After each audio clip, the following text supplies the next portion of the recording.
자, 다섯 번째 단어는요, 리액트에 이제 CSS를 적용하는 방법이에요. 이제 우리가 보통 웹페이지 제작하는 과정을 공부할 때 처음에 HTML 먼저 보잖아요. 지금까지 내용이 HTML에 해당하는 거였다라고 생각하시면 되고요. 그 다음에 이제 CSS 적용하는 법을 보잖아요. 이제 오늘 이 다섯 번째 단원이 여기에 해당하는 거예요. 그럼 보통은 여기에서 굳히기를 한번 한다고요. 이걸 접목해서 이제 자바스크립트 없이 페이지를 이제 데모 페이지를 한두 개 정도 제작해보고 좀 익숙해지면 자바스크립트로 넘어가죠. 그래서 다음 주에는 데모 페이지 제작이 들어갈 거고요. 그 다음에 이제 이 다음에 웹페이지에 자바스크립트 적용하는 법을 보죠. 이제 여기까지 끝나고 나면은 일반적인 이제 퍼블리싱에 해당하는 웹페이지는 리액트로 작성할 수 있게 돼요. 그 다음에 이제 AJAX가 들어가면 되죠. 백엔드랑 연계하는 법. 커리큘럼은 똑같아요. 방법론만 달라지는 거지. 자, 그래서 이제 CSS를 접목하는 방법에 대해서 소개를 해드릴 건데요.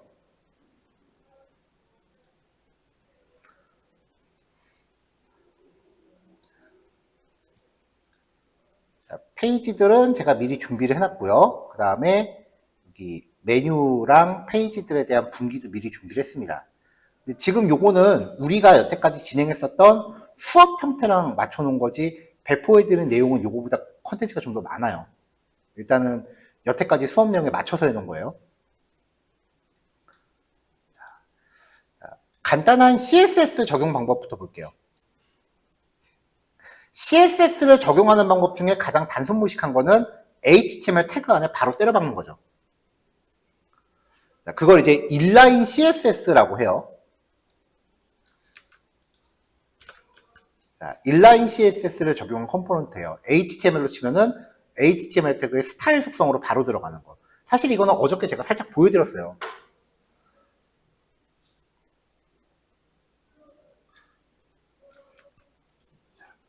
자, 코드가 이제 슬슬 길어지기 시작을 해서 주석에 제가 넘버링을 좀 넣어놨습니다. 자, 어제 우리가 봤었던 거죠. CSS로 사용될 JSON 객체를 정의하는 거예요. 근데 CSS 속성 이름은 우리가 평상시에 쓰는 CSS가 속성이 아니라 바닐라 스크립트, 즉 자바스크립트에서 사용하는 프로퍼티 이름으로 들어가야 돼요. 왜냐면 이거 자바스크립트잖아요. 그래서 예를 들면은 document.getElementBy id 한 다음에 스타일 해놓고 자바스크립트로 CSS 직접 적용하던 형식 있죠. 이렇게 들어가야 된다는 거죠.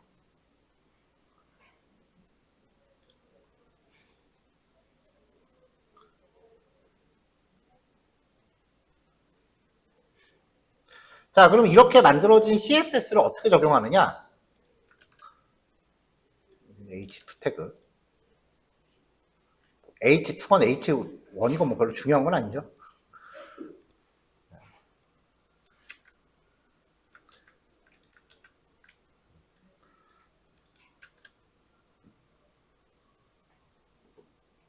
앞에서 만든 요 JSON 객체를 스타일 속성에 접목을 하는데 자바스크립트 변수를 넣을 때는 중괄호로 감싸서 넣어야 된다고 말씀드렸었죠. 이렇게 해서 접목하면은 이렇게 CSS가 들어갑니다. CSS 내용은 별거 없어요. 그냥 배경색상 그냥 무작위로 준 거니까 이 CSS 내용에는 크게 의미 두지 마세요. 제가 수업하면서 이 얘기를 종종 되게 자주 드릴 텐데 저도 그 코딩을 이제 백엔드 개발부터 시작해서 이쁘게 만드는 재주는 없어요. 그래서 우리 수업 예제는 안 이뻐요. 근데 우리 수업 예제가 CSS 이쁘게 만드는 거랑은 직접적인 연관 없잖아요. 그 부분은 좀 이해해 주세요. 항상 프로젝트 코드를 다 만들고 나서 마지막에 이제 최종 포트폴리오 가면은 수강생분들이 저보다 더 이쁘게 잘 만드세요. 이거는 사실 좀 센스가 좀 필요한 거잖아요. 저도 디자인 하시는 분들이 만들어주신 것만 코딩해봤지 제가 직접 디자인은 안 해서. 자, 어쨌건 이렇게 CSS를 접목을 했고요. 그 다음 방법. 직접 코딩하는 거예요.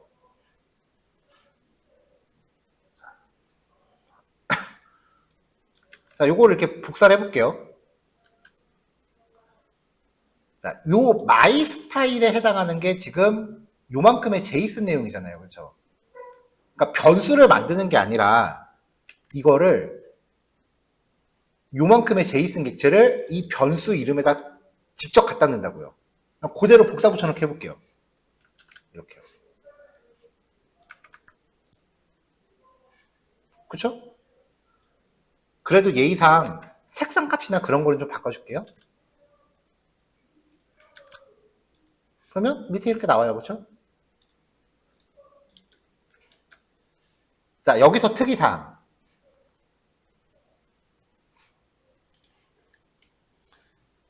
요만큼의 변수 이름, 만약에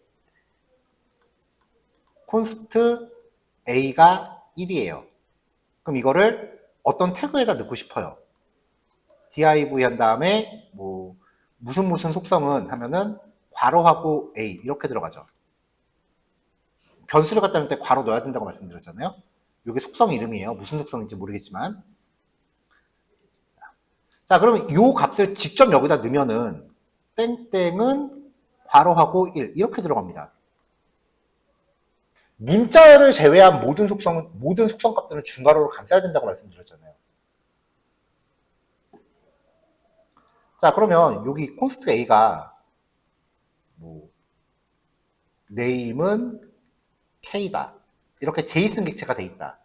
그러면은 이 속성을 직접 넣으면 일단 변수를 넣기 위한 중괄호가 들어가는데 들어가는 놈이 제이슨이네요. 그럼 괄호 하나 더 들어가야죠. 이해됐어요? 정리하면 CSS를 HTML 태그 안에서 직접 명시할 때 중괄호가 두 겹으로 들어갑니다. 이거 깜빡하고 실수하시는 경우가 좀 많더라고요. 네, 요거 체크해요.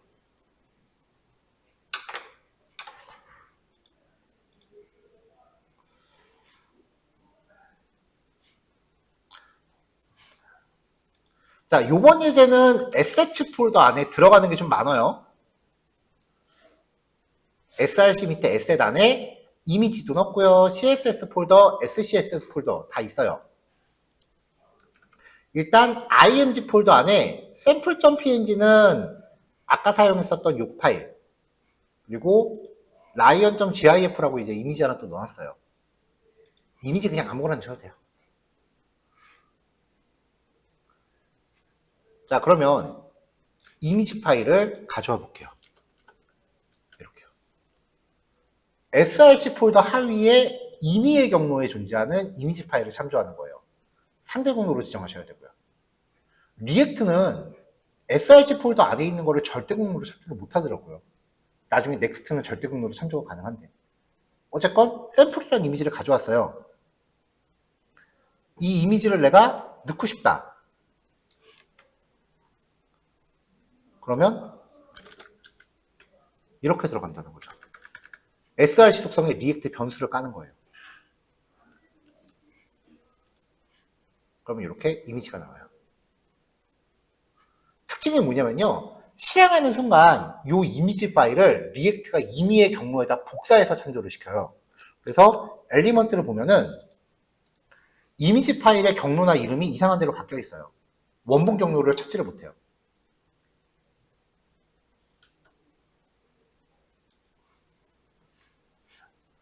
자, 근데 상황에 따라서는 그냥 우리가 일상적으로 쓰는 이미지 그 태그를 쓰고 싶을 때도 있을 거 아니에요. 자, 리액트의 구조. HTTP 로컬호스트 3000까지만 입력했을 때 얘가 기본적으로 퍼블릭 폴더 안으로 접속한다 그랬죠. 이 퍼블릭 폴더가 그냥 멀쩡한 백엔드 폴더랑 똑같은 거예요. 여러분들이 FTP 같은 걸로 HTML 올리시면은 이 폴더가 그 역할을 해요. 그래서 이 퍼블릭 폴더 안에 있는 것들은 URL에 그대로 노출돼요. 만약에 이 퍼블릭 폴더 안에 A 밑에 B 밑에 C.html이 있다라고 하면은 로컬호스트 땡땡 3000 슬래시 A 밑에 B 밑에 슬래시 C.html 이렇게 정직하게 노출되는 폴더예요.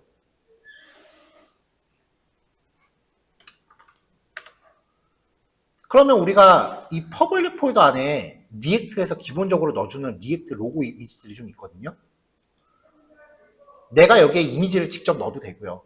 직접 넣기 좀 번거로우니까 요거 쓸게요.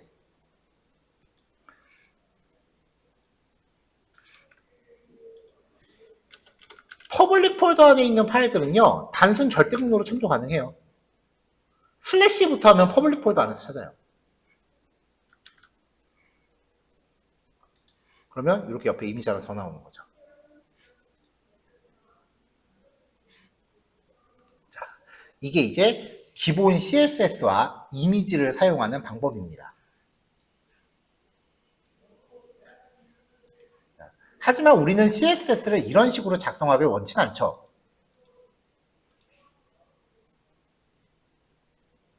대체로 별도의 CSS 파일을 뽑아내기를 원하죠. 그래서 이번에는 그 방법이에요.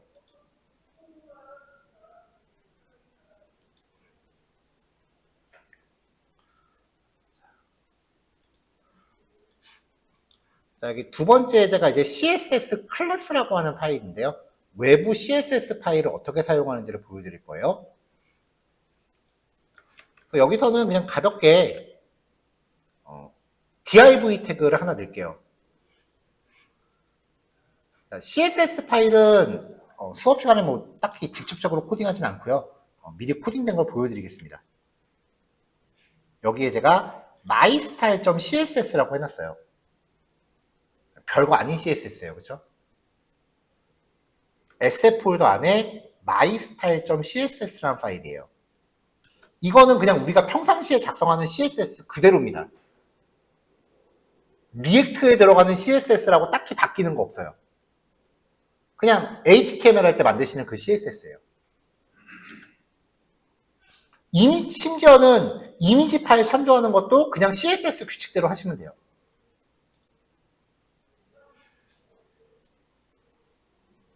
그러면 이 CSS 파일을 리액트에서 어떻게 끌고 오느냐?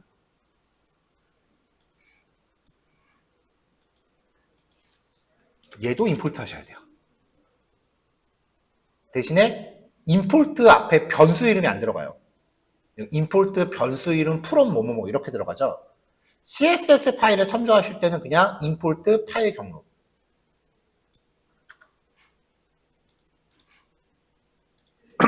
그러고 나서 이제 HTML 코딩 하시면서 이 실수를 되게 많이 하세요. 클래스니까 div 클래스, 요 클래스 이름 됐다. 먹기는 해요.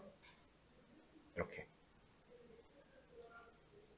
마이박스에다가 백그라운드 이미지 걸고 그 다음에 사이즈 잡아주고 뭐 적당히 박스 꾸며준 겁니다. 근데 이제 이 상태에서 개발자 도구로 열면은 경고 메시지가 뜨면서 이제 계속 나와요. 경고 메시지가. 클래스라는 속성을 쓸 수 없어요. 혹시 쓰고 싶은 게 클래스 네임입니까? 라고 물어봐요. 왜냐면 계속 주시시켜 드릴 거예요. 여기는 HTML을 탈을 쓴 자바스크립트예요.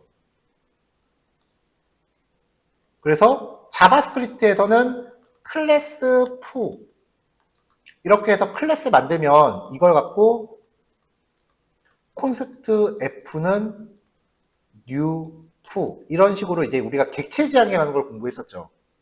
즉 클래스는 자바스크립트 예약어입니다. 그래서 얘를 못 써요. 이런 게 은근히 많아요. HTML 속성이 되게 쪼잔하게 이름 바뀌어 있는 것들이 되게 많아요. 그런 것들은 그 개발자 도구 열어보면 아까처럼 그렇게 이 속성 못 쓰는 거다. 혹시 이런 거 원하는 거냐? 라고 계속 경고 메시지가 뜨니까 수시로 열어보세요. 그래서 클래스를 적용할 때는 클래스 네임입니다.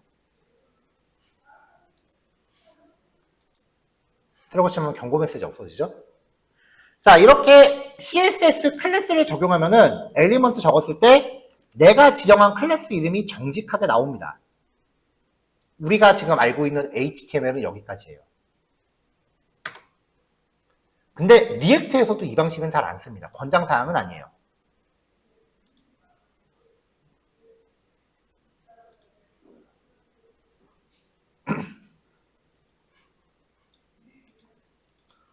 자, 그러면 리액트에서는 과연 CSS를 어떤 식으로 쓰느냐?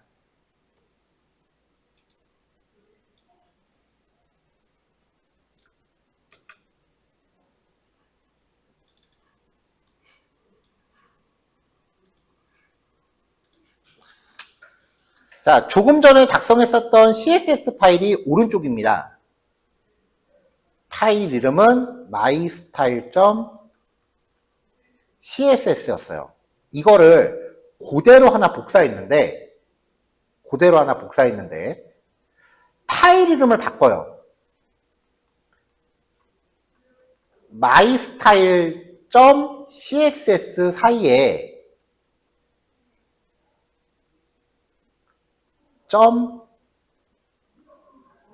모듈이라는 이름을 하나 껴넣어줘요. 파일 이름을 바꾸면서 중간에 모듈이라는 단어를 넣어준 거예요. 이러면서 퍼블리싱 위주로 하셨던 분들은 이거 좀 싫어하시더라고요. 왜냐면은 CSS는 보통 이름 정의할 때 이렇게 빼기 기호를 많이 쓰죠. 안 돼요. 카멜 표기법으로 바꾸세요. 이건 자바스크립트라는 걸 잊지 마세요. 왜 그런지 보여드릴 거예요.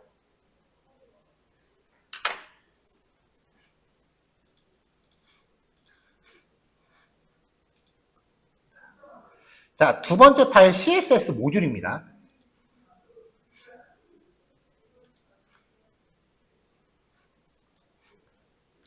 모듈이라는 단어가 붙은 CSS 파일은요, 임포트 할 때 이제 참조 이름을 넣습니다. 아까랑 좀 차이가 있죠? 그냥 CSS는 임포트하고 끝났어요. 그럼 이 안에 있는 클래스 이름을 내가 그냥 쓰면 되거든요. 근데 모듈이 붙은 애들은 변수 이름을 줘요. 그러면 이 안에 있는 모든 클래스들이요, 이 객체의 프로퍼티가 돼요. 그러니까 이 MyStyles라고 하는 게 거대한 제이슨 객체가 되는 거고, CSS 클래스들이 제이슨 객체의 속성이 되는 거예요. 그래서 사용을 할 때 이렇게 바뀌어요. CSS 모듈 이름이 MyStyles니까 MyStyles.myCSS 박스.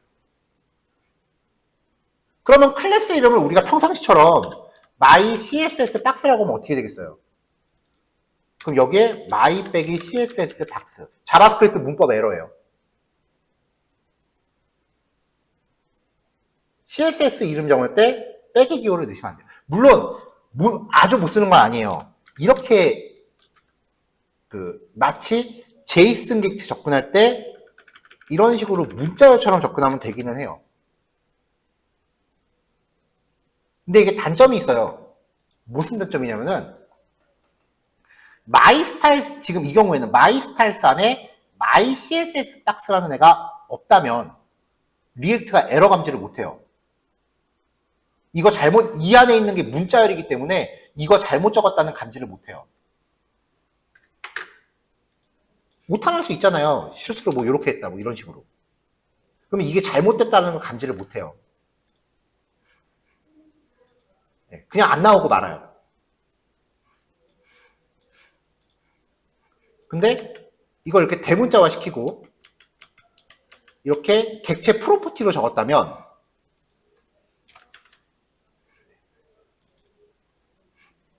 이 안에 이게 없다라는 거를 감지를 해내요. mystyle.myCSS 박스. 이렇게 하면 이제 CSS의 모든 프로퍼티가 자바스크립트 객체화된다. 결과는 똑같아요. 이미지만 딴 걸로 바꿨을 뿐이에요. 이렇게 했을 때 장점, 클래스 이름이 난독화됩니다. 이게 빌드할 때마다 바뀌어요, 값이. 그래서 클래스 이름을 고정화시킬 수 없기 때문에, 물론 나는 내가 코딩할 때는 이런 것까지 같이 코딩하진 않잖아요. 뒤에 붙는 요 값이 빌드할 때마다 바뀌어요. 이게 장점이 뭐냐면 혹시 웹사이트 크롤링이라고 들어보셨나요? 남의 웹사이트 컨텐츠를 긁어오는 거예요. 보통 데이터 분석하는 애들이 되게 자주 하는데 그 크롤링 할 때 내가 긁어오고 싶은 컨텐츠를 타겟팅하는 기준이 CSS 선택자예요. 그러니까 CSS 선택자가 고정되어 있으면 그 페이지에서 맨날 컨텐츠를 내가 긁어올 수 있는데 얘는 바뀌잖아요, 매번. 그러면 크롤링이 불가능해져요. 일종의 그 컨텐츠 보안 때문에라도 이걸 쓰셔야 돼요.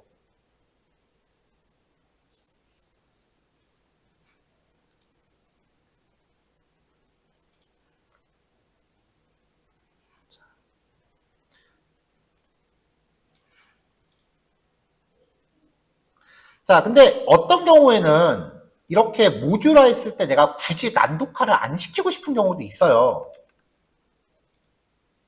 그때는요, 앞에 콜론 글로벌이라는 데 붙이시면 돼요. 얘는 이 임포트에 명시한 여기에 들어가질 않아요. 콜론 글로벌이라고 넣어주면. 얘는 그냥 평상시처럼 정직한 클래스 이름을 쓸 수 있어요.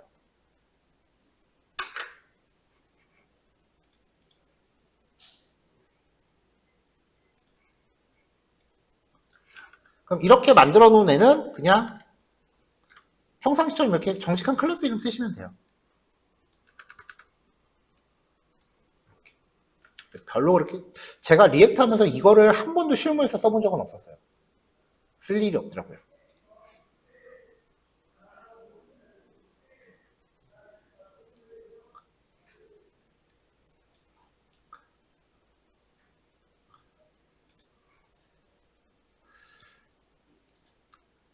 자, 아까도 잠깐 말씀드렸지만 나는 기존의 웹 HTML 작성 스타일을 못 바꾸겠다라고 하시면은 그 스네이크 포기법처럼 하셔도 돼요. 백의 기호로 이렇게 들어가셔도 돼요.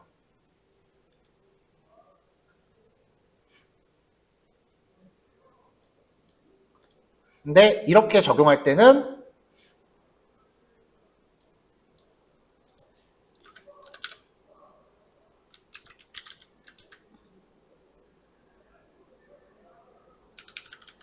클래스를 적용하기 위해서 클래스 네임 그 다음에 my styles 점 안에서 뭐 my bg 이렇게 문자처럼 넣어야 된다는 거죠. 요거예요. 들어가긴 했어요, CSS.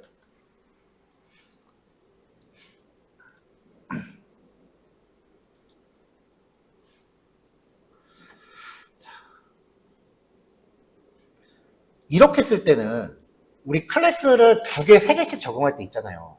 그러니까 클래스 네임으로 할 때는 한 칸 띄고 뭐 또 한 칸 띄고 이렇게 넣으면 돼요. 근데 이거는 변수 출력문이란 말이죠. 여기요. 여기에서 클래스 이름을 2개씩 넣을 때는 어떻게 하느냐.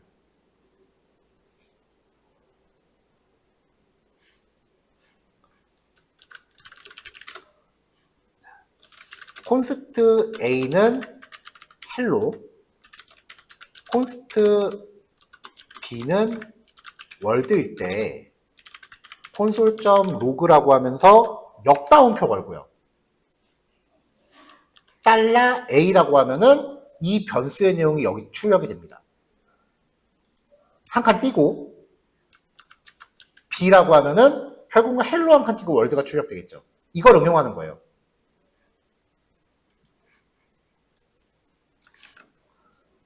자, 그래서 다중 클래스 적용이에요. 중괄호 안에 역다운표 여시고요.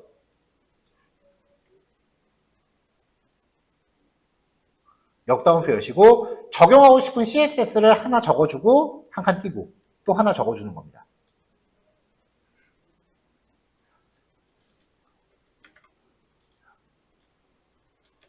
만약에 스네이크 표기법이 아니면 이런 식이 되겠죠. 이런 식으로요.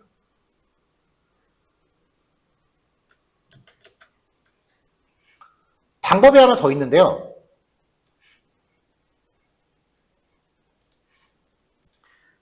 배열을 만들어요. const x는 hello world 이렇게요. 그 다음에 x.join 하고서 여기다가 달러를 파라미터로 주면은 이 출력 결과는 이 x라는 배열의 달러가 사이사이에 참여해요. 여기에다가 뭐 테스트 이렇게 넣으면은 여기서 출력 결과는 hello 달러 world 달러 테스트 이렇게 나와요. 그럼 여기에다가 띄어쓰기를 걸어주면은 사이사이에 띄어쓰기가 하나씩 참여하겠죠. 그러니까 요거를 이제 CSS 클래스 이름으로 잡아주고 이걸 묶어서 조인을 시키는 거예요.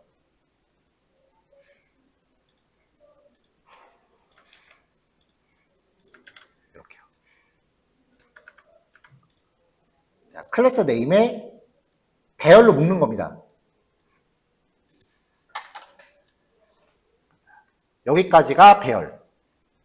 그 다음에 1번 스타일, 콤마 2번 스타일. 배열이니까 원소 개수는 어떻게 나열하시건 상관없어요. 몇 개를 나열하시건. 뒤에 점 붙이고 조인해갖고 띄어쓰기로 걸어요. 이 두 가지 방법이 있는데 제 경험상 이거를 많이 쓰시는 것들 같아요. 둘 중에 마음에 드는 거 쓰시면 됩니다.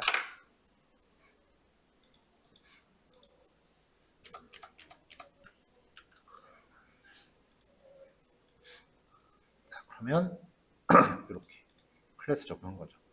여기서 지금 my size는 width height를 준 거고요. my biz는 배경 색깔 준 겁니다.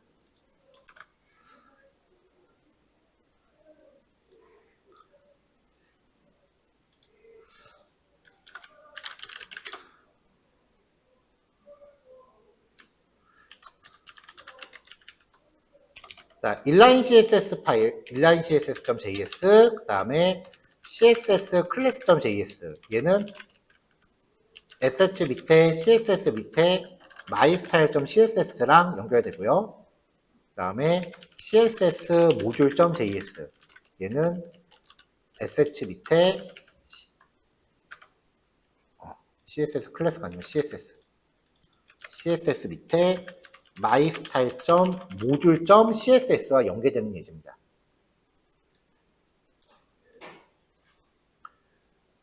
그 다음에 app.js는 실제로 배포해드린 자료에는 여기에도 CSS가 좀 접목이 돼서 배포해드린 자료 코드는 좀 이거보다 복잡할 거예요.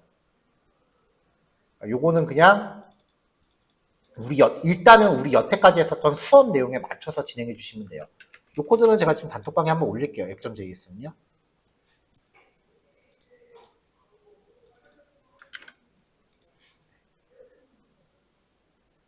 index.js도 뭐 여기에도 CSS가 좀 이따 들어가긴 할 건데 지금 당장은 특이사항 없고 메타 파일 그냥 그대로 가져왔습니다.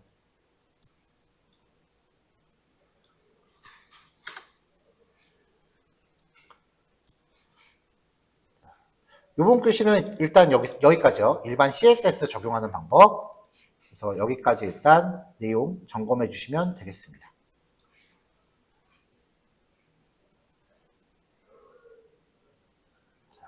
마찬가지로 4시 10분에 뵐게요. 자, 다음은 이제 SCSS를 적용하는 방법이에요.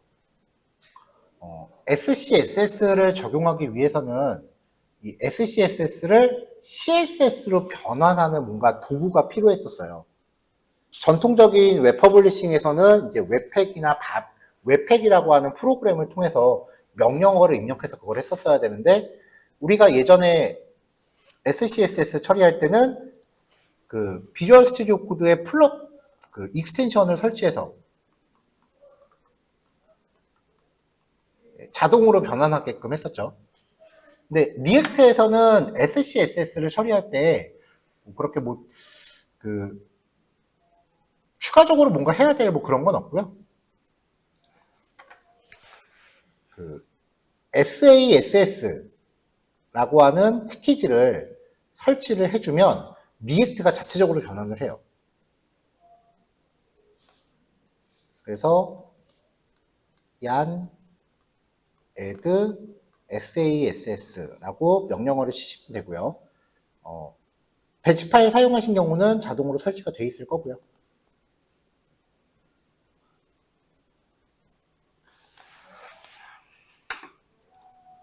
자, 그러면 기본적으로 이제 SCSS 쓰는 건요, 우리가 전에 리액트 들어오기 전에 간단하게 봤었잖아요. 동일합니다. 토시 하나 안 틀리고요.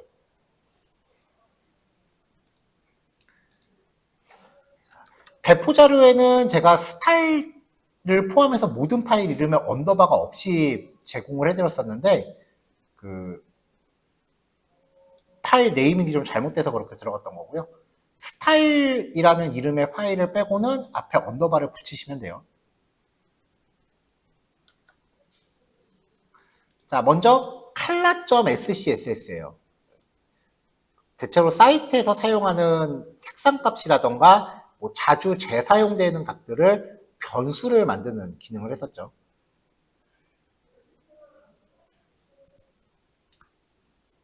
그 다음에 common.scss 파일은요, 전에 mixin이라는 내용 소개해 드렸었어요. 함수를 사용한다라는 건데, 이거 전에 그 SCS 수업 자료 가지고 계시면,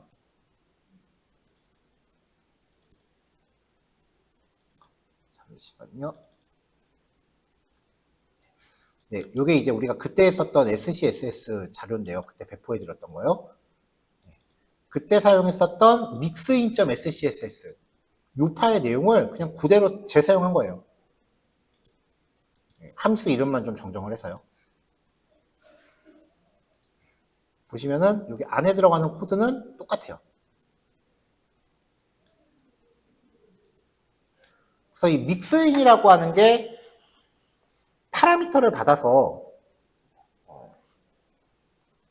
조건 분기 이런 거를 저기에서 이제 완성된 변수를 이제 CSS 블록으로 담고 있으면 얘를 호출했을 때 이 안에 있는 CSS가 통째로 그냥 복사 붙여넣기 되는 그런 느낌이다라고 말씀을 드렸었고요. 전에 한번 살펴봤던 내용이니까 넘어갈게요. 자, 그래서 이런 것들을 활용하기 위해서 임포트를 합니다. 자, 그 다음에 이제 responsive라고 하는 파일인데요.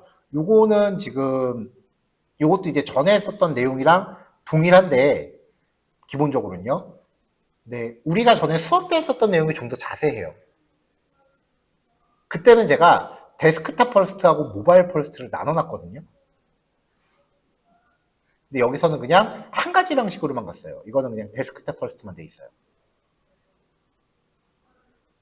그러니까 두 가지를 다 지원하고자 하시면은 나중에 요거를 그냥 여기다 덮어 씌우시면 되겠죠. 자, 그래서 필요한 파일들을 다 임포트 하고요. my scss 요거를 만들어서 기본적인 CSS 적용을 하고 그 다음에 responsive.scss 이 파일에 지금 XS, SM, MD, LG에 대해서 미디어 쿼리가 지금 정의가 되어 있잖아요. 그러니까 이 미디어 쿼리를 접목하고자 하는 부분은 include MD 혹은 include LG라고 해서 미디어 쿼리에 대한 분기 만드시면 되고요. SCSS를 사용할 때 핵심 포인트는 선택자를 구성할 때 우리가 보통 요거를 쓰면은 .my scss 땡땡 애프터 이런 식으로 작성하는 게 있었다면은 뒤에 붙는 것들이 괄호 안에 들어간다는 거죠. end가 붙으면은 붙여쓰기가 되는 거고요. end가 없이 들어가면은 이런 의미가 되는 거죠. 옆에 의미 적어놨어요.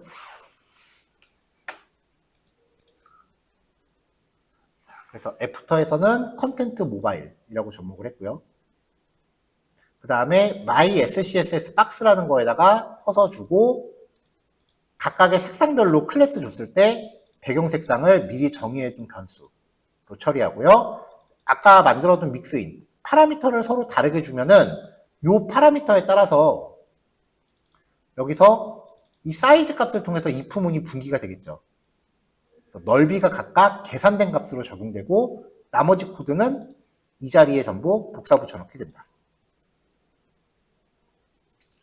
미디어 쿼리를 사용하기 위해서 그냥 특정 속성에 대해서만 쓸 때는 이렇게 정리하시면 되고요. 그러면 얘한테 패딩 속성만 상황에 따라 분기가 되는 거죠. 근데 만약에 선택자 하나를 통째로 적용하고 싶다라고 하시면은 include SM 하신 다음에 선택자를 통째로 넣으시면 돼요. 이제 SM 사이즈일 때는 얘가 이제 미디어 쿼리로 작동을 하는 거죠. 일반적으로 우리가 CSS 사용할 때 미디어 쿼리를 넣는다라고 하면은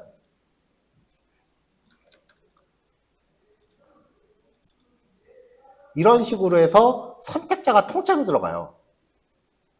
이렇게.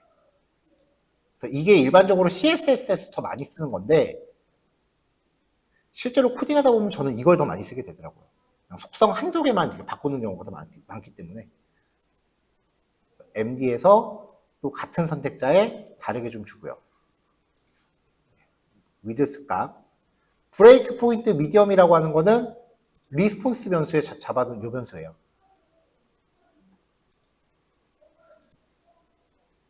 LG에서도 접목하고 엑셀에서도 접목을 하고요. 자, 이렇게 해서 이제 SCSS에서 해당 파일 참조하고요. 클래스와 그 다음에 쓰고 싶은 거 넣으시면 됩니다. 얘도 지금 모듈 형태는 아니기 때문에 쓰실 때 그냥 이렇게 클래스 네임이라고 접목하시면 돼요.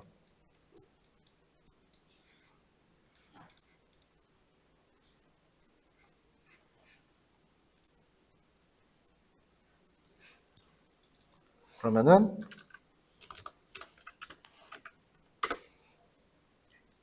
SCSS에 대해서 약간 트랜지션까지 넣었고요. 지금 넓이가 다 다른 거는 믹스인에 의해서 계산돼서 그런 거고요.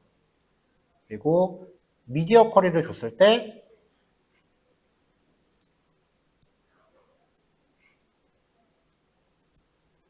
랩탑, 출력되는 컨텐츠, 그리고 태블릿 랜드스케이프, 태블릿 포트레이트, 스마트폰. 테두리 색상 바뀌고 여기 출력되는 텍스트만 바꿔지는 정도로만 구성을 했어요.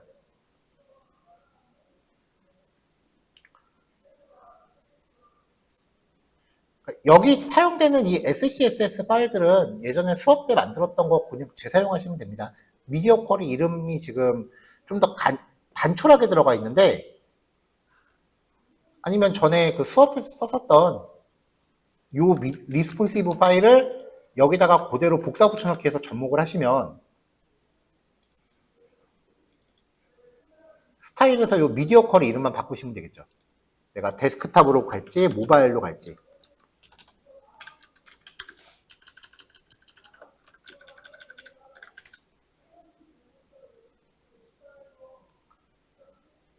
저는 평소에는 다 데스크탑 퍼스트로 작업을 해서 요 예제는 데스크탑으로 앞으로 붙이시면 될 거예요.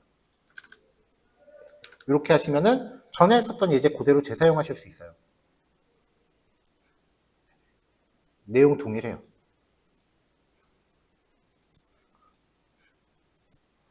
근데 그 SCSS를 좀 이렇게 변경을 하게 되면은 재가동을 좀 해야 되더라고요.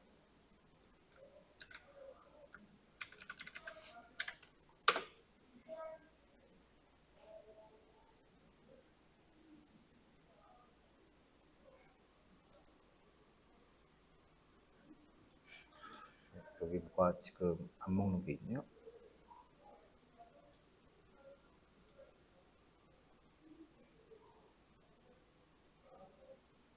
undefined mix in desktop 엑셀.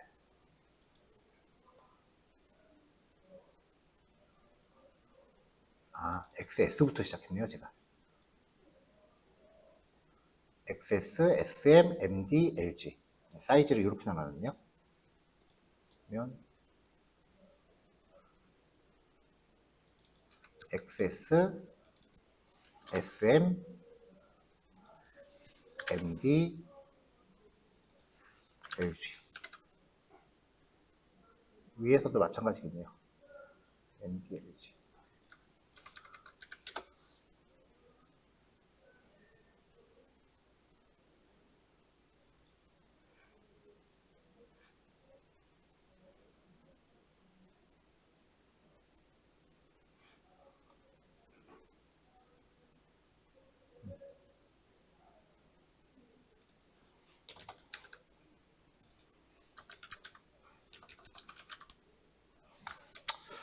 영상 못 가겠습니다.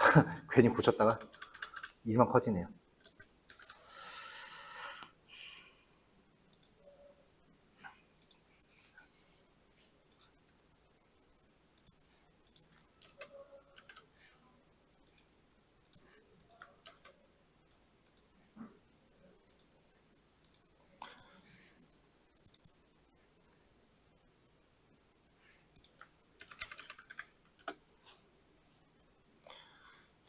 SCSS도요, 작성을 완성하시면은 그대로 파일을 복사하셔서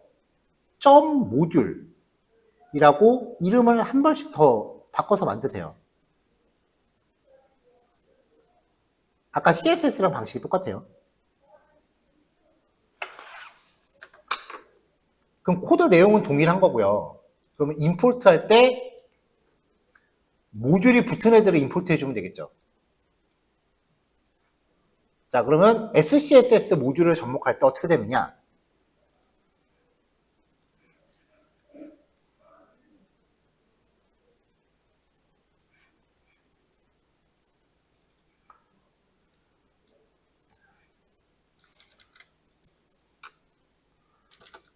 자, 그럼 이제 my SCSS mod라는 이름으로 가져옵니다.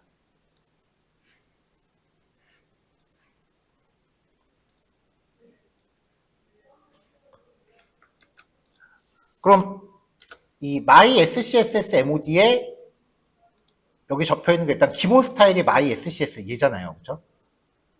얘를 가져오기 위해서 이렇게 되는 거죠.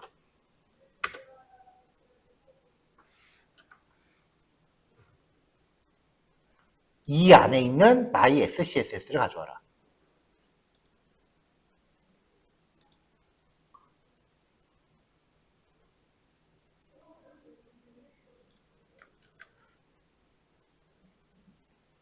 자, 그럼 이제 my SCSS 안에 보면은 my SCSS 박스라는 애가 또 하위 선택자로 들어있단 말이에요.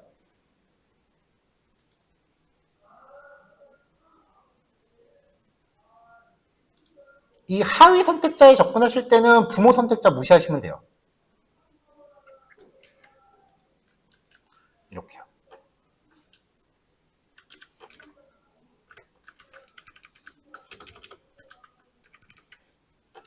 부모 선택자 무시하시고요. my SCS mod 안에 하위 선택자 클래스 이름 바로 접근하시면 돼요.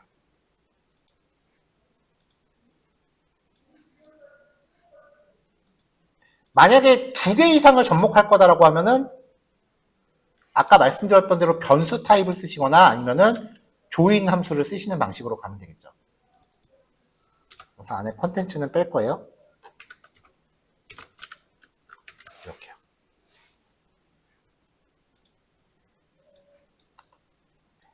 그럼 이렇게 접목이 되겠죠. 그러니까 SCSS에서 선택자를 염두에서 코딩을 했다고 하더라도 모듈화 시키면은 실제로 접근할 때는 클래스 이름 단위로만 바로 접근하시면 돼요.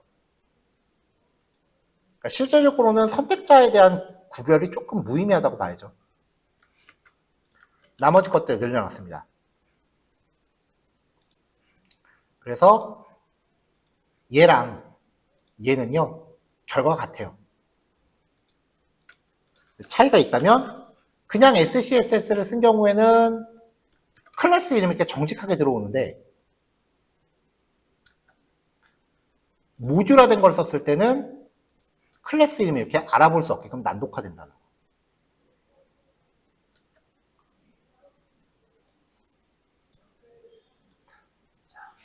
자, 요거 2개 5시에 시작할게요. 다음 교시요. 정리하시면 되고요. 지금 여기부터 여기까지가 그나마 좀 친숙한 방법인데 리액트에선 실제로 이 방법들을 거의 안 쓴다고 보시면 돼요.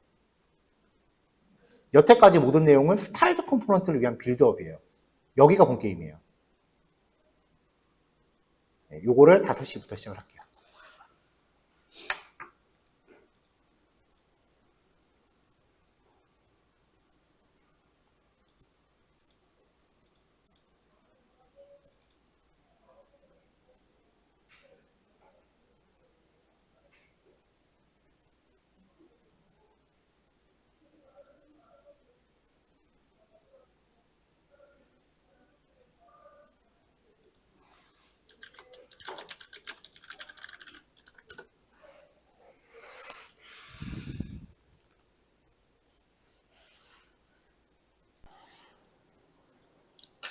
자, 어제 진행했던 거랑 마찬가지로요. 오늘은 이제 이론적인 예제까지만 이제 진행을 하고요.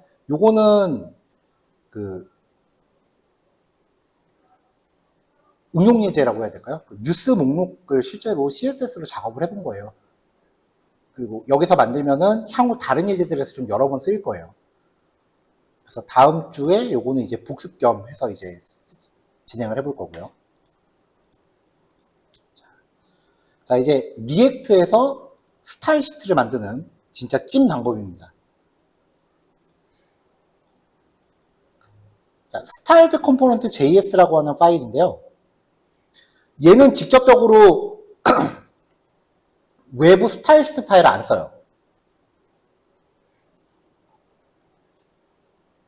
그럼 어떻게 가느냐? 일단은 패키지 설치가 필요해요. yan add styled components라고 하는 게 필요하고요. 그 다음에 비주얼 스튜디오 코드 익스텐션을 하나 까셔야 돼요. VS 코드 styled components라고 하는 애. 이거를 설치 안 하면은 뭐 코딩상의 문제는 없는데 어떤 부분인지 조금 이따 보여드릴게요.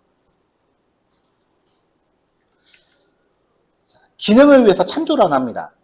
스타일드 컴포넌트 안에서 스타일드라는 애를 가져와요. 보통은 스타일드 하나만 가져와요. 이렇게. 그러면 이제 얘를 갖다 어떻게 하느냐?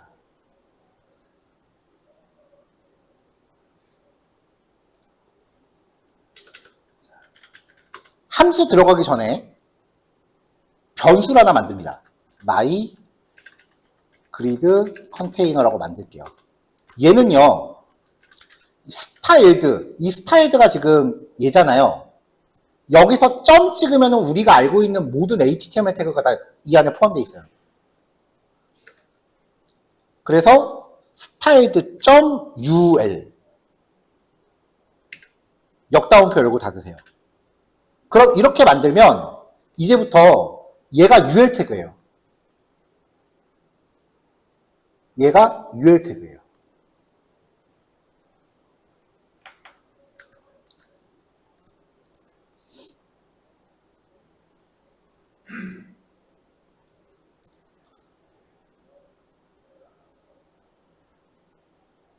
자, 그럼 이제 얘한테 어떻게 하느냐? 이 역다운표 안에서 CSS를 작성하세요. 이때 장점은 SCSS를 따르고요. 그 다음에 그냥 평상시 CSS 작성하시던 거랑 똑같이 쓰시면 돼요.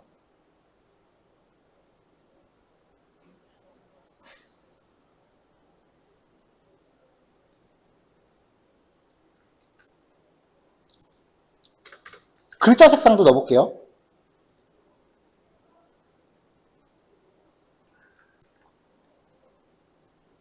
그 다음에 마우스가 올라갔을 때 배경 색깔도 좀 바꿔볼게요.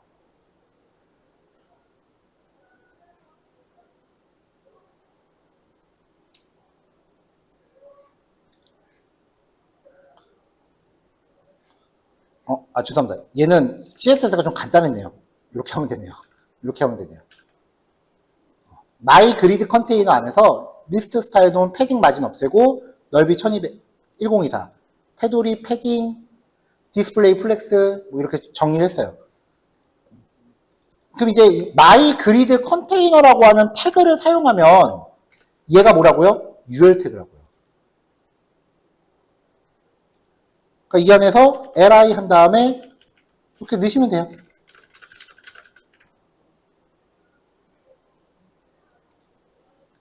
자, 그러면은 지금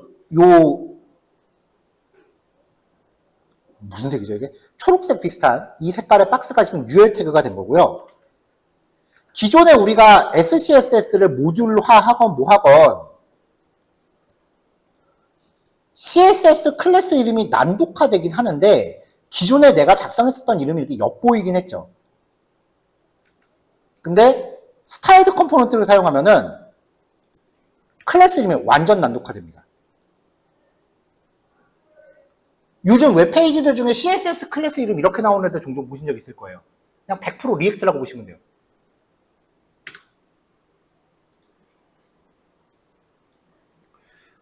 자, 그럼 이제 요 li 태그는 CSS를 주고 싶으면 어떻게 하느냐? 요거 안에 있는 li잖아요. 그럼 li 한 다음에 이렇게 주시면 돼요. 그럼 이 my grid 컨테이너 안에 있는 li 태그들한테 이게 접목되는 거예요.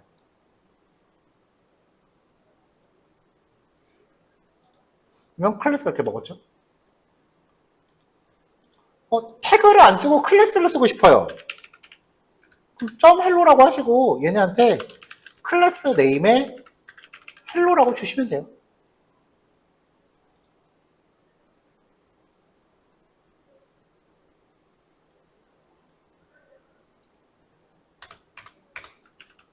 자, 하나 더.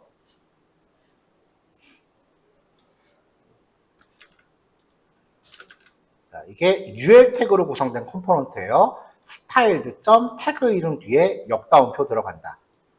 역다운표 주의하세요. 헛다운표 아닙니다.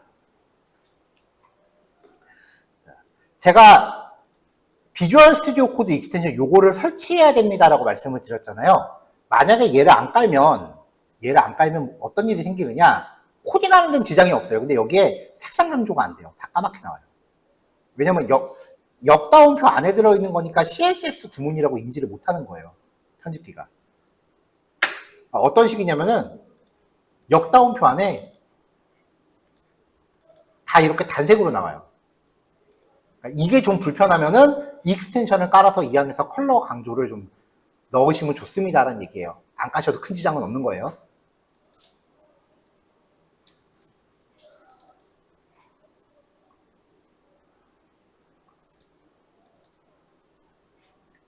자, 그러면 내가 li 태그를 뭘 쓰고 싶다. 그러면은 여기서 .my li 이렇게 클래스를 넣으셔도 되고요. li 태그만 따로 또 스타일드 컴포넌트로 만드셔도 돼요. 이렇게요.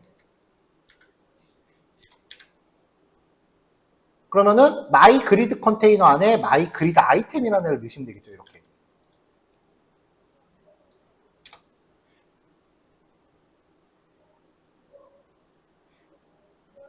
이런 식으로 my grid 아이템이라고 넣으면은 UL 태그 안에 li 넣는 게 되는 거죠.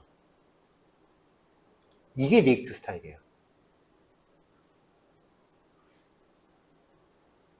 자, 그러면은 이제 요 안에 있는 li 태그한테는요, 넓이를 33%로 줘볼게요.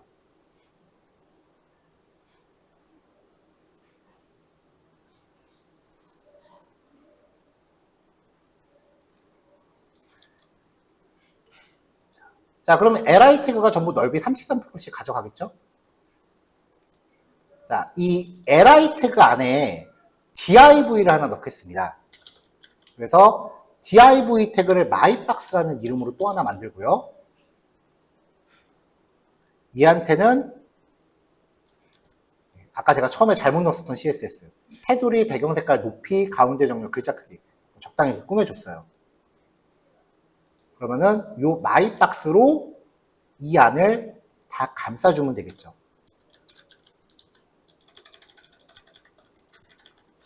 이런 식이 될 거예요. 그럼 UL 안에 li 안에 div 넣은 겁니다. 그래서 item 1 이거를 item 5까지 넣을게요. 2, 3, 4, 5 이렇게 들어가요. 자, 그럼 여기서 이제 얘네들이 지금 전부 다 넓이가 33%잖아요. 근데 얘는 넓이를 30%를 주고 싶고 얘는 10%를 주고 싶고 얘는 20%를 주고 싶고 얘는 15%를 주고 싶고 얘는 25%를 주고 싶어요. 다른 거는 다 똑같이 가는데 이렇게 속성 하나만 차이를 좀 둬야 될 때가 있잖아요. 그럼 우리는 이것들을 다 클래스를 따로 만들어 갖고 여기에 클래스를 다 하나씩 접목을 시켜야 돼요. 보통 그렇게 하죠. 무슨 말이냐면 뭐 점 width 10 p 이렇게 해서 여기에다가 width는 10%, 점 width 30p 해서 여기에 width는 30%. 이런 식으로 사이즈별로 클래스를 다 만든 다음에 하나씩 클래스를 매핑 시켜줘야 돼요.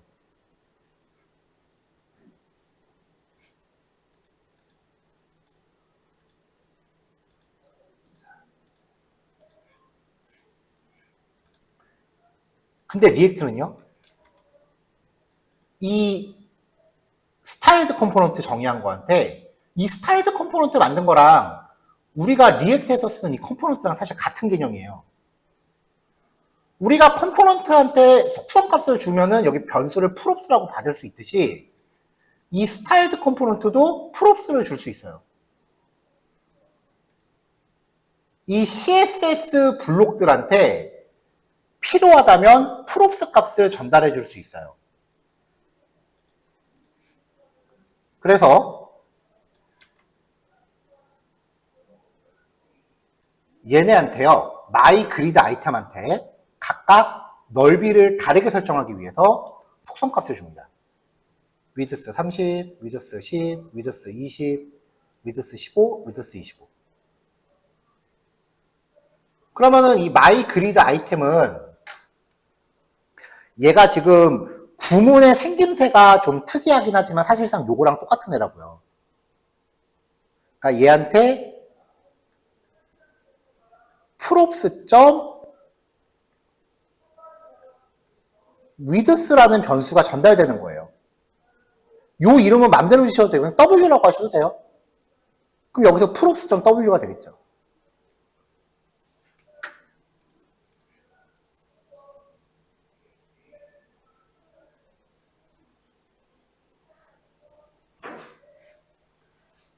자, 여기 지금 넓이를 제가 33%로 박아놨거든요. 이거 주석으로 맞고요.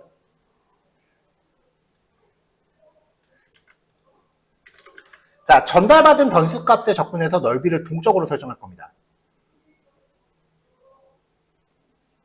JSX한테, 즉 밑에 쪽 태그에서 전달받은 변수를 props라는 이름의 객체 형태로 주입받는 콜백 함수를 만드시면 돼요. 어떻게 하냐면은 width는 달러 괄호 열고 닫고 여기서 펑션 props 이렇게요. 그럼 이 안에서 props.width를 쓸 수 있어요. 그냥 리턴 하시면 돼요. 그러면은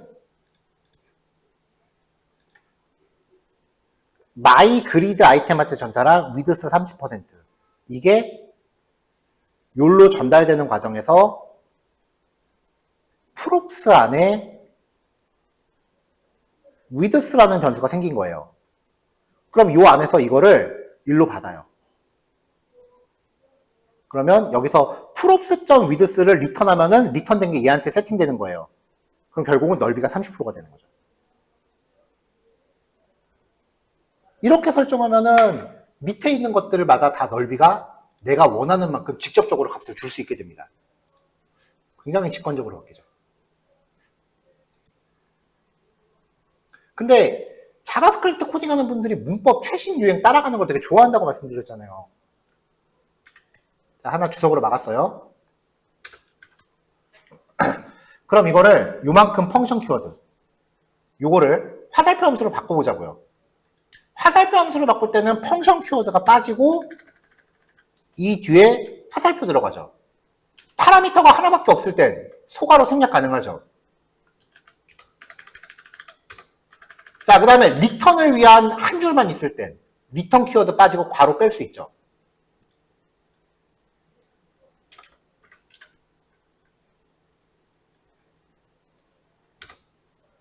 네. 위에 줄이랑 아래 줄이 똑같은 겁니다. 위에 줄은 콜백 함수 펑션으로 들어갔으니까 얘는 고인물 문법, 옛날 문법. 아래 줄은 요즘 문법. 결과는 똑같아요. 근데 각종 커뮤니티들은 이런 문법 안 쓰면 되게 못하는 사람 취급을 한다는 게 문제죠.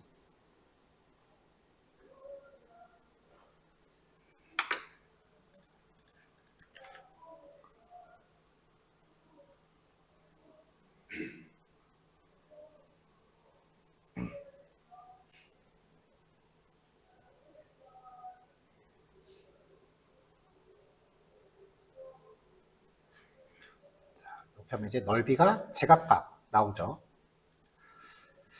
자, 요거는 그냥 단순히 HTML 태그처럼 쓰는 기본 문법 형태고요. 이제 여기에 들어가는 글자 색깔을 좀 다르게 주는 케이스도 볼게요.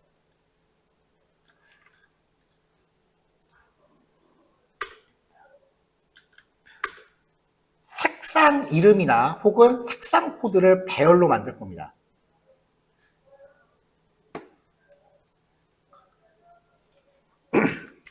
자, 그럼 얘가 한, 둘, 셋, 넷, 다섯, 여섯, 일곱, 여덟 개인데, 8개를 화면상에서 이제 균일하게 배치하려면 하나당 개당 몇 %의 넓이를 줘야 되는지를 계산을 해볼게요. 자, 이 myColor.length를 100으로 나누면 이거 하나당 몇 %인지 나오잖아요. 그래서 이 값을 위드스로 줄 거예요.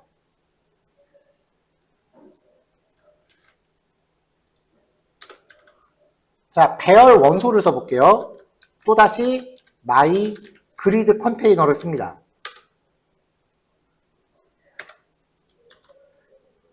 자, myColors.map 맵 함수는 배열을 탐색하는 기능이었죠.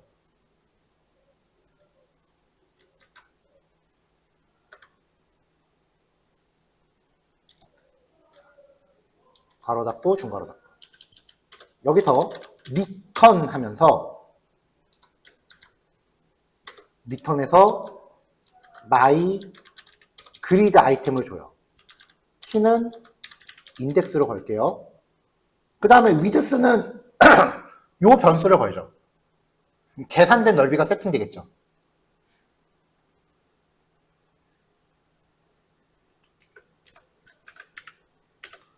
그 다음에 이 안에 마이박스를 잡아주고요. 네, 마이박스로 닫겠습니다.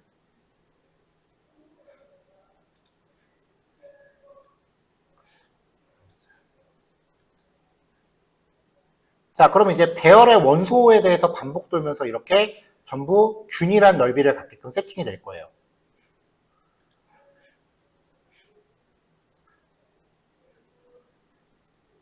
이 아이템이라고 하는 게 지금 요 색상 문자열이죠. 얘네를 마이박스한테 파라미터로 보내볼게요. 칼라 한 다음에 아이템이라고요.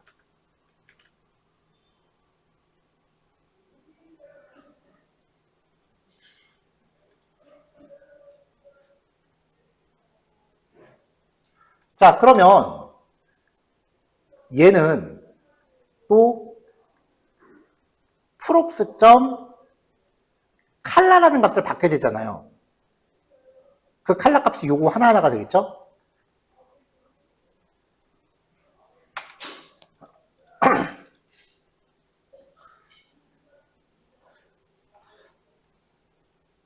그러니까 기본적으로는 여기서 이제 글자 색깔을 아까 까만색으로 처리를 하는 건데 별도로 언급 안 하면 까만색이잖아요. 근데 이번에는 props가 들어왔으니까 이렇게 설정하겠다는 거죠. 그러면 이 아이템이라고 전달되는 값 얘네들이에요. 얘네들이 일로 세팅이 되고 그러면 이 컬러가 다시 일로 전달이 돼서 여기에서 쓰이니까 각각의 원소의 글자 색깔을 파라미터로 설정할 수 있게 됩니다. 여기 글자 색깔이 다 달라지는 거죠. 근데 이렇게 하면 문제가 있어요. 무슨 문제냐?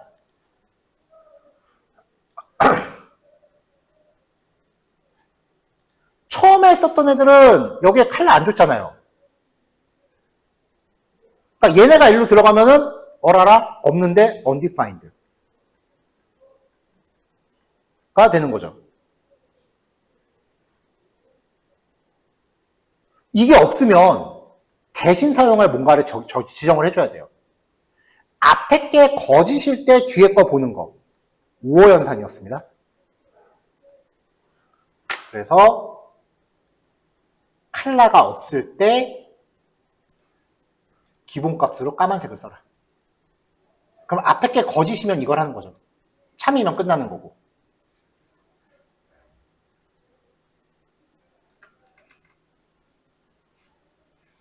자, 조금 더 해볼까요? 마우스 올렸을 때 그 트랜스폼 좀 좋습니다. 이거는 뭐 별다른 건 아니고요. 마우스를 이렇게 돌아가라고 한 거예요.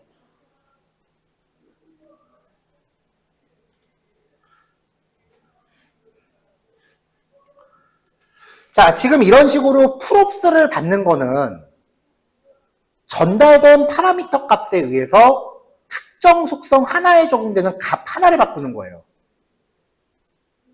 그쵸?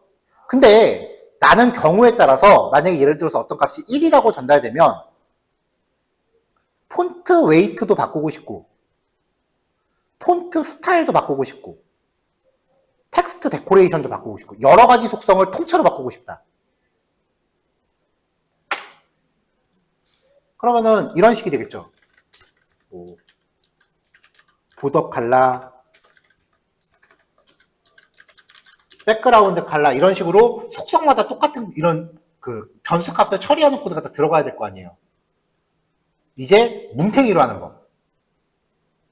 CSS 코드 블록을 뭉텅이로 하는 법이요.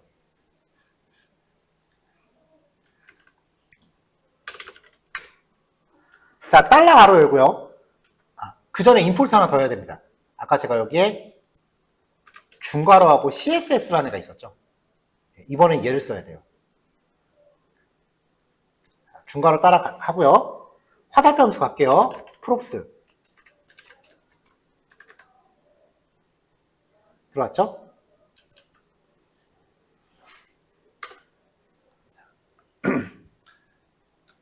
자, 이 스타일드 컴포넌트한테 넘버라는 이름의 프롭스 값을 전달할 건데 걔가 홀수일 때만 글자 모양을 바꿀게요.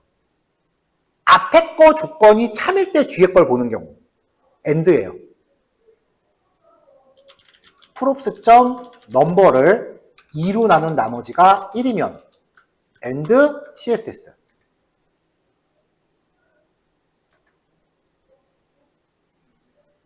그러면 요 css라고 되어 있는 콧다운표 안에서는 내가 코드 블록을 통째로 쓸 수 있어요. 그러니까 CSS 여러 개를 묶어서 쓸 때는 이렇게 하시면 돼요.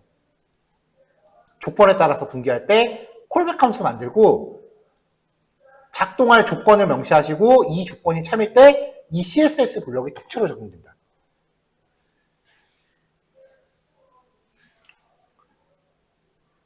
자, 그럼 여기서 이제 마이박스한테요.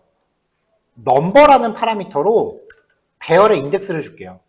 0, 1, 2, 3, 4, 5 이렇게 전달될 거예요. 그 값에 따라서 조건 분기를 하니까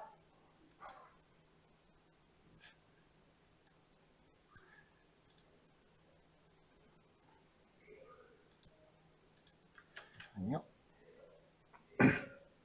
CSS 넘버를 이루는 나머지 props.number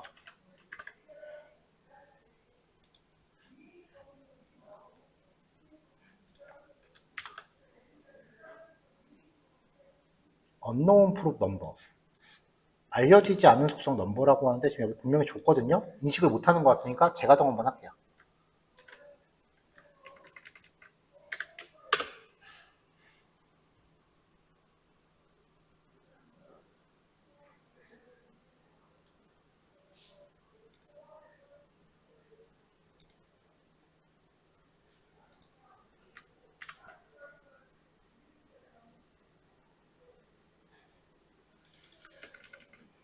마이박스에 넘버를 보냈는데 마이박스에 props 받아서 props.number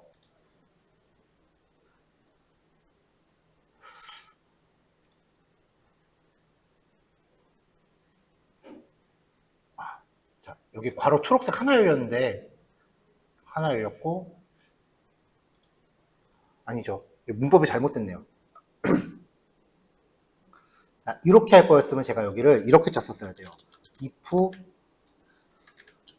요 조건이 참이면 return.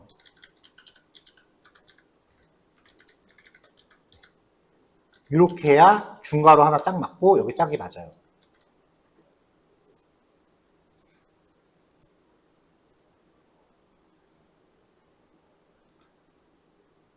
근데 문제는 이 안에서 정상적인 이렇게 자바스크립트 표현법을 못 써요. 그래서 이거를 못 쓰니까 여기를 지우고 요만큼을 제가 아까 end로 묶은 거였거든요. 이제 괄호가 여기 하나만 있어야 되는데 괄호가 닫는 괄호가 두 개가 있었어요. 이 괄호 묶음은 암만 해도 저도 잘 적응이 안 돼요.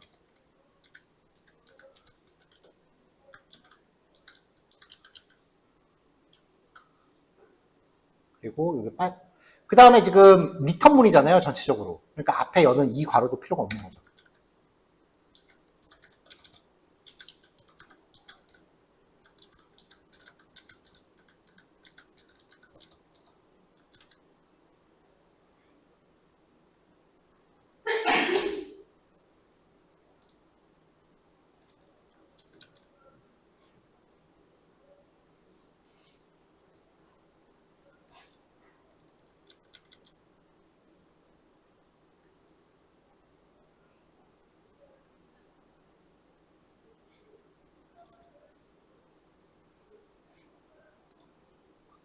자, 이렇게 하면은 전달된 프롭스의 넘버 값에 따라서 짝수 요소만 글자가 좀 굵게 기울임으로 밑줄 쳐지는 걸로 이렇게 표시가 됩니다.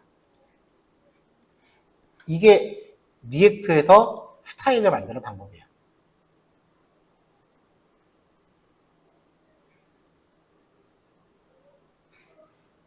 그러니까 이제 작업을 할 때 우리 보통 HTML 작업할 때 HTML, CSS 짜잖아요. 근데 프론트엔드 개발을 리액트로 할 거다라고 하면은 CSS를 만들어 놓고 나면 그걸 이렇게 바꾸는 작업이 또 들어가야 돼요. 그럼 그것도 만만치가 않아요. 그래서 만약에 리액트를 다루는 게 좀 부담스러우신 그 퍼블리싱이시라면은 최소한 SCS는 하셔야 돼요. 안 그러면 프론트 작업 쪽하고 연기가 되게 힘들어요. 근데 요즘 퍼블리싱 하시는 분들은 이 정도까지는 다 하시더라고요. 요즘 퍼블리싱 교육과정에 리액트가 여기까지는 들어가요.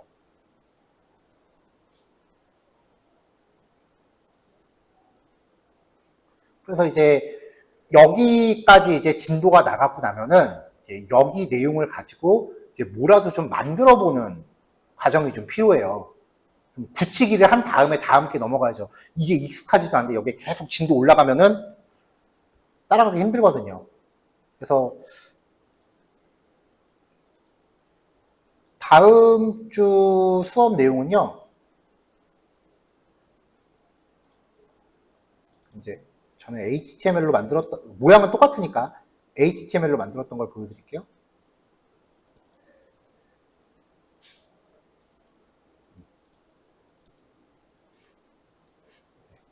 이렇게 생긴 페이지하고요. 한 페이지짜리예요. 클릭했을 때 나오는 기능은 없습니다. 순수 CSS만 들어간 거예요. 그 다음에 이거 아니고 얘네요.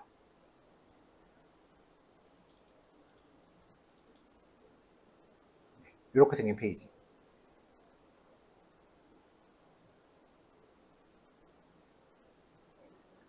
네, 이렇게 생긴 페이지를 이제 스타일드 컴포넌트 기반으로 리액트로 이제 작업을 할 거예요. 하루에 한 개씩 진행한다고 보시면 되겠죠.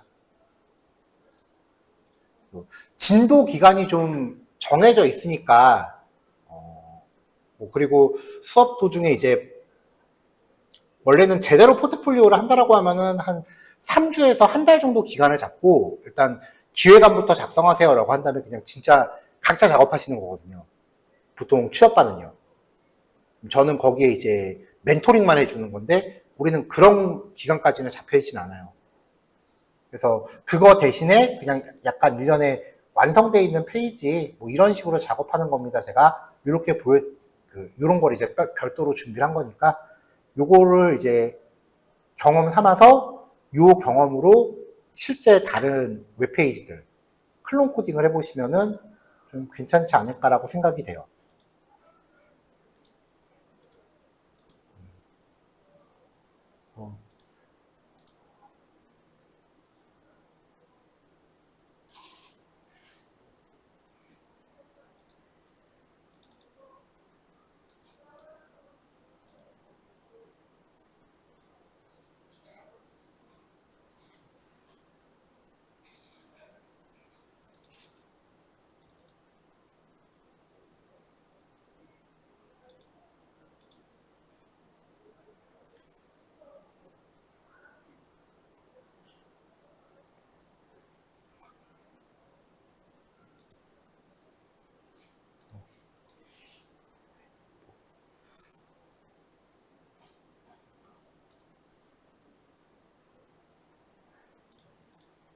뭐 리액트는 아니고 넥스트긴 한데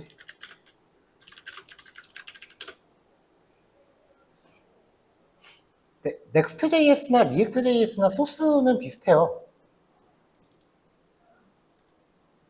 예를 들면은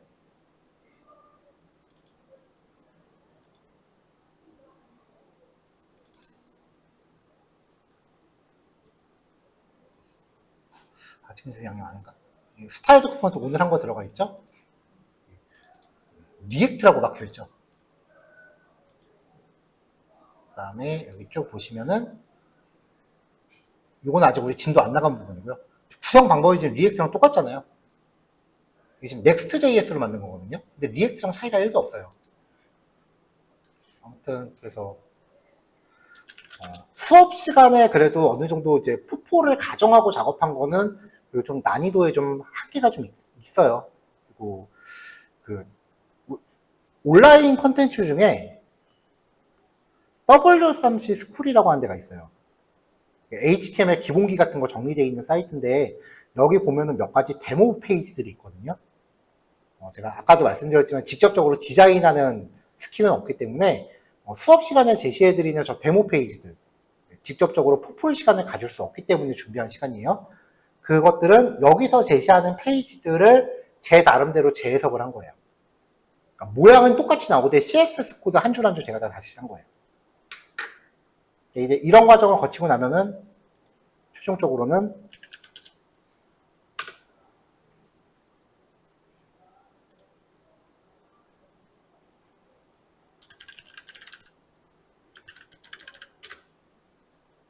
제대로 나오나?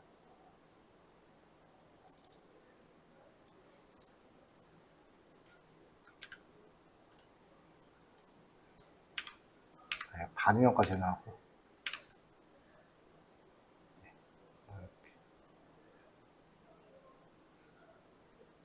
어때요? 그럴싸한가요? 그냥 귀찮다고 한 개씩밖에 안 넣더라고요.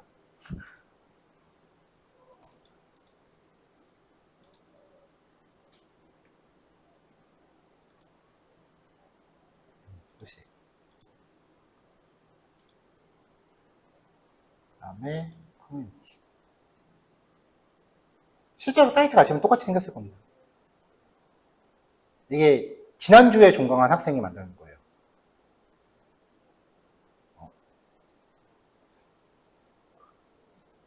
이런 거를 작업하기 위해서 거의 한 달 정도 실제로 진도 나가는 게 아니라 처음에 이제 대상 정하고 그다음에 UI 레이아웃 손으로 그려서 이제 레이아웃 영역 잡고 손으로 시켰거든요, 직접. 왜냐면 그 프로그램 이름이 뭐죠? 프로그램 이름이 갑자기 기억이 안 나는데 프로토타이핑 하는 프로그램 있잖아요. 피그마. 그거는 이제 수업 진도에 안 들어가 있었기 때문에 피그마를 쓰게끔 시키는 대신 손으로 그리라고 했어요. 그래서 요거 레이아웃 다 손으로 그리고 이제 코딩 시키는 것까지 이렇게 해서 작업하는데 이 친구 같은 경우는 이거 작업하는데 한 2주 걸렸어요. 사이트 하나 통째로 다 베끼는데.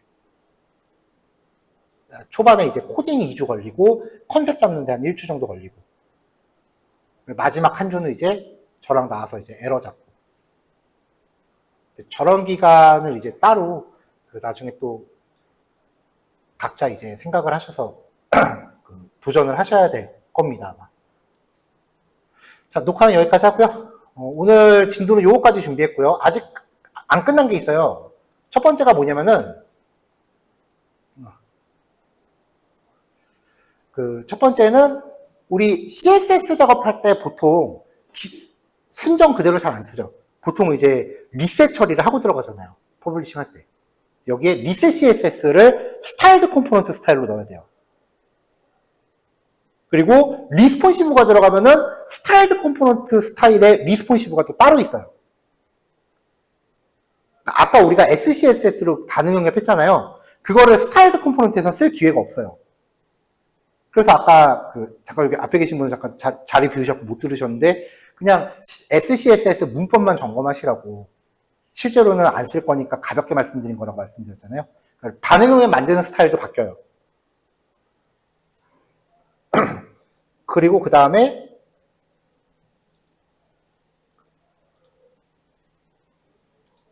여기 지금 메뉴를 링크라고 이렇게 적용했잖아요. 요거를 이제 스타일드 컴포넌트를 덧붙여서 메뉴를 저렇게 텍스트로 넣는 경우가 어디 있어요? 다 CSS 넣어야 되잖아요. 그러기 위해서는 여기 컴포넌트가 그냥 링크가 아니라 NAV 링크라는 걸로 또 바뀌어요. 거기까지 하면은 이제 퍼블리셔로서의 리액트는 끝나요. 네, 다음 주에 이제 거기까지 마무리하고 데모 페이지 진행을 하겠습니다. 자, 오늘은 여기까지 할 테니까요. 남은 시간 이제 수업 내용 정리하시면 될 것 같고요. 제가 봐선 실습 시간이 좀 없네요.